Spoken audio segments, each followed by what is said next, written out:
قلندر صدرالدین 100% ثابت می‌گردند. نامبرده سال 1985 از طرف سود شهر قرغانتپه با جرم دست زدن به زوافیل 1.5 سال از آزادی محروم کرده می شود. بعد ادای جزا برای گریز از این شرمندگی چندین دفعه جای زیستش را عوض می کند.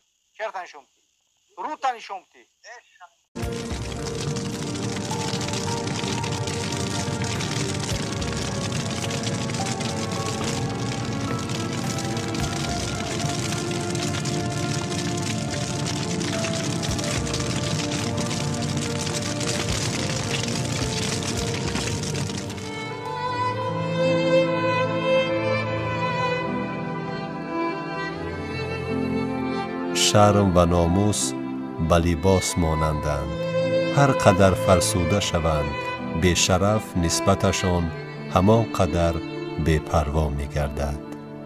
حکمت بزرگان.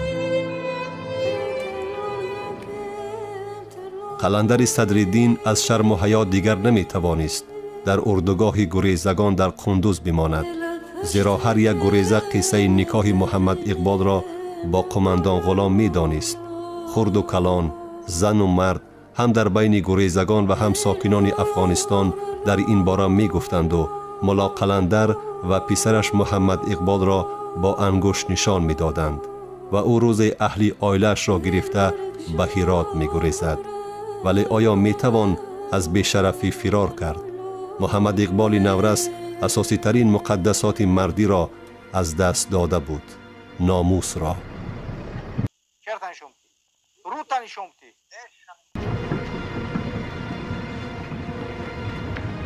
اصلا درست است که گناهکاری اساسی در این بی‌ناموسی و بی‌ننگی و فاجعه به سر محمد اقبال آمده پدرش و سرکردگان تشکیلات تروریستی نهضت اسلامی بودند که جنگ خانمانسوز را بر سر مردم تاجیک کشیدند. محمد اقبال در قطار دیگران یک قربانی جنگ تحمیلی نهضت تروریستی و خواجگان بیرونش بود و هست. قرار داشتن در این پیشرفی و موقعی عاجزانه سمت حیات منبعده محمد اقبال را به کلی تغییر داد و دیگر بیمار شده بود، گرفتار دردی که معالجه نمی شود. مناسبت او با پدر که در این بدبختی خود مجرمش می‌دانست یک بار سرد گشته منتظم از مکان زیستش در هرات می گریخت و برای تسکین بخشیدن دردش همنشین و همبستر می جست. محمد اقبال 12-13 ساله بچه او قدر در این باره مایی را گناهکار کرده نمیتونیم. اساساً گناهکار پدرش نهضت اسلامی ای. وقتی که پدرش می نهضت اسلامی را ساختن و ساختیم و مردم در همین چیز که آوردیم، خیلی عاقبت جنگ خونریزی و جنگ خونین در تاجیکستان وقتی برپا کرد نهضت اسلامی، عاقبتش به همین کارا بعد، یعنی ثمره‌اش و نتیجهش همین کارا شد. یعنی همین بد اخلاقی محمد اقبال خب با نرکوبیزنس گرفتار شدن بعضی دیگرها، نرکمنشدن بعضی دیگرها، تجاوز شدن بعضی زنها و دخترهای تاجیک در افغانستان به چشم می رسید. همه سببش همین نهضت اسلامی است. هیچ یگان چیز دیگر نداره. نهضت اسلامی یک نهضت است که تمام مردم همه جهت ضرر داد، از جهت دین هم، از جهت اخلاق هم، از جهت انسانیگری هم، از جهت وطنداری هم، همه جهت. 100 دلیل پیش میارم تا که اینا جلب کرده میشوند. این کودکی که هنوز یک گلی، یک خیلی بلولک، یعنی ناشکفته است، این کودک دعوت کرده می شود، جلب کرده می شود، گرفتار می شود و این بدبختی خود رو این کودک که روحاً، جسماً، اخلاقاً، فطرتاً، ایماناً شکسته می شود، هیچ وقت این روح و روان شکستگی خودش نه به مادر، نه به رفیق، نه به دوست، نه به معلم، نه به نزدیکترین آدم گفته نمی توان. اقبال صدرالدین در شهر هرات هم با همون درد بی‌دوایی که گرفتار شده بود، یعنی بچه بازی، در شهر هرات هم همین کار خود را دوام می‌دادند است. یعنی که او شبها از خانه گریخته در جایهای مخصوصی همون شهر هیرات به لباتبازی، به شبازی و به درد خود دوام میبخشیده. بعد وقتی که از پدرش که دواش نمی‌آورد و بسیار عذاب می‌ته پدره در هرات، محمد اقبال بعد فرار میکنه، از دست پدرش میره و پاکستان چند وقت در معهد ابو حنیفه تحصیل میکنه، بعد اوجا با لاهور میره و همه اخلاق و کارهای بعد که در اوجا دوام میته، باز میبینه که شرمندگی زیاد شده ایستاده است، با یون نگاه نکرده اوجا بعد به طرف امارات متحده، به طرف دبی فرار میکنه. لیز بوربونوم یک متخصص بزرگ آمریکایی میگه که در روی زمین آدمانی بد و نیک نیستند. همه آدمان در زندگی اوزاری دیدند و در نتیجه این اوزارها خاراکتر آنها، تقدیر آنها به وجود آمده است. میگه که در روی زمین آدمانی اذیت کشنده هستند و این اذیت ها در تقدیر آنها شکل گوناگون دارد. یکی از شاخه‌های دیگری پسیکوپاتی این همجنسگرایی میباشد، یعنی که همجنسگرایی علاقه جنسی به همجنس خود. این اول در شعوری همون بیمار پیدا میشد. بیمار اول کوشش میکند که با این مبارزه برد، لیکن در آخر با مرور زمان، با گذشت وقت، شعوری بیمار رو پورا فرا میگیرد و در بیمارو دیده میشود مثلا اختلال رفتار، آنها دیگر کردارهای خود رو اداره کردن نمیتونند، یعنی که بیمار به همون خواهش‌های بداخلاقانه خود که در شعوری وی پیدا میشوند مبارزه بردن نمیتواند. تا چند قدری که کوشش میکند که همین کردارهای خود رو پنهان دارد یا که به همین کردارهای ناشایسته دست نزند، لیکن به اون میسر نمیگردد. باید مخصوص قید کنم که شخصان گرفتار این بیماری یعنی که همجنسگرا با مرور زمان، با گذشت وقت شرم در آنها نیز میشن، حتی آنها ترس رو نیز از خود دور میکنند، یعنی که ناترس میشن. انا برای به هدفهای غرضناک خود رسیدن حتی میتونن که به دیگر کارهای ناشایسته، مثال به جنایت مثال میتونن دست زنند. یعنی که چقدر درباره گفتیم این ناموس این آدما نیست میشود. این آدما به حالت خود، به حالت نهایی خود از نقطه نظر تنقیدی نگاه نمیکنن، یعنی که چقدر که به اصطلاح با زبان روسی میگن به حالت خود کریتیکا ندارن.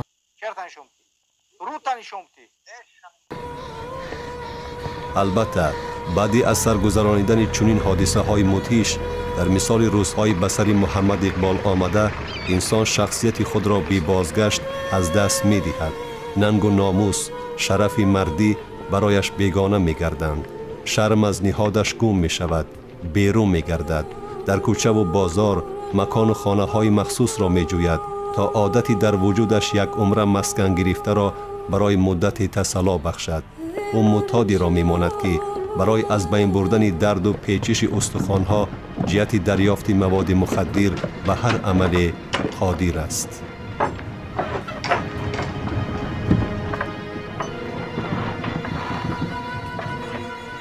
وقتی که روح ما رو میشکنن، ما آدم کامل حیاتن نبی شده نمیتوانیم و روح این آدما وقتی که یک بار و دو بار و سه بار و چهار بار اینا به این کارها جلب کرده میشوند، اینا سیر و اسرار خود را به بیرون به دیگران نقل کرده نمیتونن. آدمایی میشوند که همیشه در یک فضای محدود زندگی میکنن. آدمایی میشوند در دل خود کینه زیاد میگیرن. آدمایی میشوند که نسبت جمعیت با آنه که آنها را شکستند، اینا قصاص گرفتن میشوند در این جمعیت. یک ننویست، یک بدبینی نسبت جمعیت، نسبت آدمیت پیدا میشود در وجود این انسان ها. اساس کار، بنیاد کار از چی سر میشود؟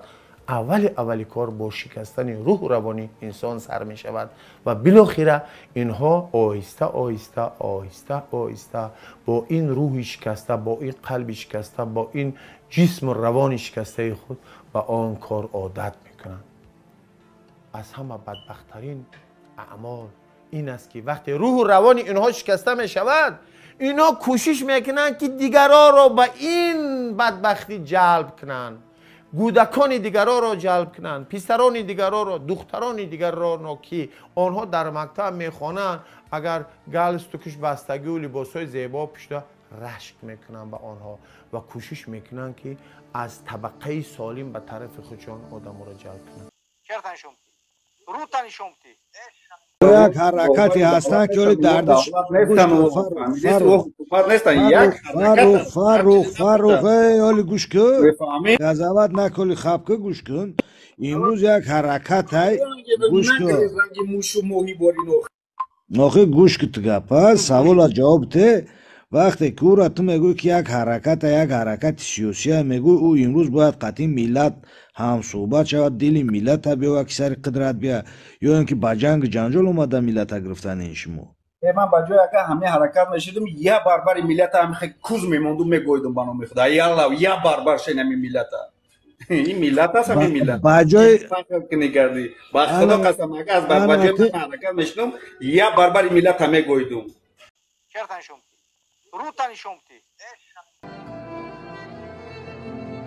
چهره فریبگر همه مقصدهای را که دل مکارانش به نقشه گرفته است پنهان می دارد.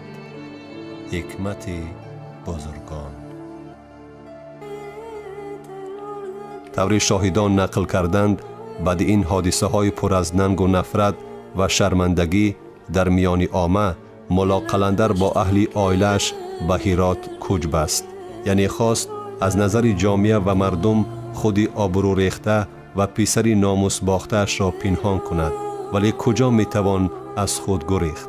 هر دفعه محمد اقبال را دیدن، آتش شرم و خجالت سراپای وجودش را میسوخت، خاکستر میکرد.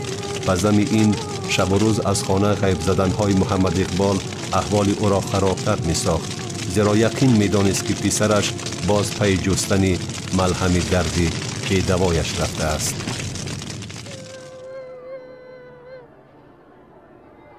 ملا قلندر دیگر صبر و تحمل را از دست داده بود و روی راست بد اخلاقی های محمد اقبال را روبرویش می گفت. او را در تمام شرمندگی های خود در بین جامعه گناهگار می کرد. او اندیشه نمی کرد و اعتراف کردنی نبود که محض خودش و دیگر سرکردگان تشکیلات تروریستی سابق حزب نهضت اسلامی این روزهای پر از تحقیر، حقارت و حماقت، بی‌ناموسی و بدبختی را به سر محمد اقبال و ده‌ها نفر جوانان مثل او آوردند. طور روند حادثه های بعدی نشان دادند محمد اقبال پدرش را نبخشید. بعد فریب دادن شریکان تجارتی و صاحب مبلغ مفت گردیدن، او به اروپا گریخت و جامعه را دریافت که برای دردمندان چون او مکان راحت است. او اکنون مصرعی کند همجنس با همجنس پرواز را زود تکرار می کند و به معنای اصلش شرح می دهد.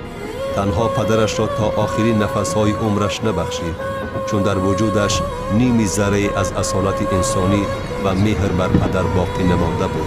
در جنازه او اشتراک نکرد، حالانکه در اروپا قرار داشت و با خرج کمترین می توانست خود را تا مکان دفن پدر رساند.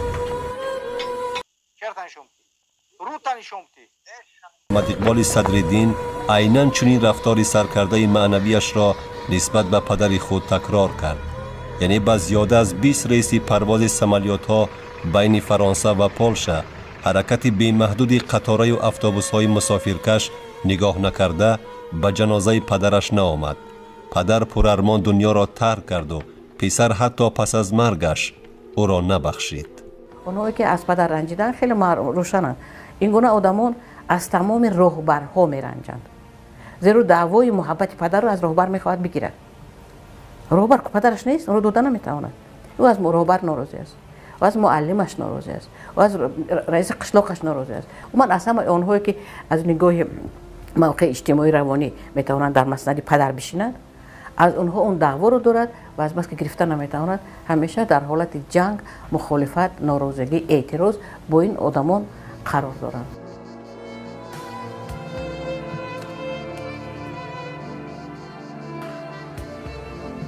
اشخاص قلاب و متعصب تنها پشیمان می شوند. اما اصلاح نمی کردند. حکمت بزرگان. از ناموس گم کرده مثل محمد اقبال صدرالدین دیگر چی را می توان انتظار شد؟ در نهاد او شخصیت جایگاه خود را گم کرده است. از نشانه های مردی برایش تنها همان واژه نشان دهنده حیثیت جنسی باقی مانده است که در ورقه شناسنامه‌اش ثبت است. محمد اقبال صدرالدین ثمره میوه تلخ نهال جنگ است. سخن اینجا تنها درباره او نمی رود. حادثه بر سر او آمده باید نفرت همگان را نسبت به جنگ به وجود آورد. این فاجعه ملی است که نورس را غلام پدیده منفور و شرماور دایره های افراطی موجوده بچه بازی گردانیدند. این غلام دیگر حیثیت و شرف ندارد. مفکوره غلامی و مبلغی از حساب آن دریافته دیگر برایش امکان نمی دهد که از مقدسات سخن گوید. حتی اسلام او در نوک زبانش است، نه در عمق قلب. اگر مسلمان حقیقی می بود از تهمت، غیبت، دروغ، دشنام، ناسزا، بدنام کردن دیگران، رنجانیدن، عیبجویی، سخنچینی، ریا در گفتار، شهادتی بر دروغ، خبری را ندانسته پهن کردن، سوء استفاده دین و مذهب، با مکر و فریب قرضدار، کساد و خانه ویران کردن مردم پرهیز میکرد. این گونه آدمان میتوانند در هر کجای زندگی ما با شما بخورند و اگر که این گونه آدمان به عرصه سیاست میدرآیند، خرابکاری را میتوانند از خانه خودشان سر کنند. اینا میتوانند نسبت ملت خودشان، نسبت دیار خودشان، نسبت اهل و اولاد خودشان، خشتبار خودشان، باز بس که محبت ندارند، نفرت. این جایی که محبت نیست اونجا خلق نفرت پر میکنند و آنها همه این اوزار و علم و داشتگیشان رو وسط دیگران میریزند. یعنی علم عیسی را از موسی میگیرند و در این میتواند پیش روشان ملت هم باشد، میتواند اهل و اولادشان باشد، خشتبارشان باشد. اینها اون وقت دیگر چون که گفتم این چون کودکی که برای قند غش میکند، اون وقت دیگر اینو جدا کردن نمیتوانند که این به منفعت ما است یا به ضرر ما است، این به منفعت کی هست به منفعت کی نیست. اینها همیشه از منبر درد سخن میکنند. وقتی که یک جاتون درد میکند عقل تحلیلی کار نمیکند. محمد اقبال صدرالدین قربانی است، قربانی جنگ و جنگ اندازها در سیمای تشکیلات تروریستی سابق حزب نهضت اسلامی. جنگی که برادر را میکشت، جنگی که یک نفر را به خیانت کردن مواجه ساخت. اول در برابر ناموس جوانمردی، اکنون بر ضد ملت خود. تحقیر و بی‌ناموس شدن خود را عیب ملت حسابیدنی است. میخواهد انتقام گیرد. توسط هرزگویی ها و حقارت و توهین در شبکه‌های اینترنتی آرزو دارد که چنین درد و بدبختی ها باز بر سر ملت بیاید. تعداد خیانتکاران و همصف و همدردان خود را زیاد نماید. این آدمان خیلی خطرناکند، برای خودشان خطرناکند، برای اطرافیان خطرناکند. آنها با کمک ما و در بعضی موردها شاید با اصولهای دیگری که آنها باید از دیگران برکنار کرده شوند شاید نیاز دارند. همه اصل عملهایی که ما داریم از نیت آغاز می‌یابد. اگر سرچشمه کار ما نیت ما محبت باشد، عالم گلستان میشه. ولی اگر نیت، سرچشمه، منشأ عمل ما، تکان دهنده کار ما نفرت باشد، رنجش باشد، انسان به مراد نمیرسد و به کسی هم نیکیش نمیرسد. و جایی که قدم این آدم میرسد متاسفانه میتواند خرابی ها به وجود بیاید. مسلم است که ملت ها محض برای پیشگیری نمودن چنین فاجعه های ننگین و سنگین استقلالیت میخواهند. صلح و صلاح، آرامی و آسودگی را مقدس میدانند. ما نیز باید به تکرار شدن چنین حوادث ننگین دیگر راه ندهیم. ریشه منفور عقیده، مفکوره افراطی تبلیغ کننده جهالت و تاریکی را که زمینه بر سر محمد اقبال ها آوردن چنین اذیت و آزار را فراهم می سازد نیست نماییم. امروز ما در وطن عمر بسر می بریم که راه فردای نورسان و جوانانش روشن و درخشان است. هر یکی از تمام امکانات برخوردار است تا آزادانه در مکتب، دانشکده و دانشگاه تحصیل نماید، راه دلخواه سرنوشتش را خودش انتخاب کند و آینده خود را با دست خویش بسازد.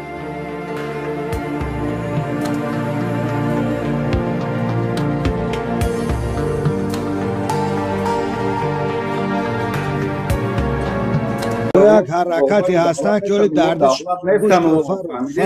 حکومت نیستن. یک فاروق حالی گوش کن، بفهمی قضاوت نکنی، خب که گوش کن. امروز یک حرکت های گوش کن، رنگ موشو موهی بارینو آخه گوش که تو گپا سوال و جواب ته. وقتی که او را تو میگوی که یک حرکت سیاسی میگوی او امروز باید قطعی ملت هم صحبت شود، دل ملت بیا و اکثر قدرت بیا، یا اینکه با جنجال اومده ملت گرفتن این شما.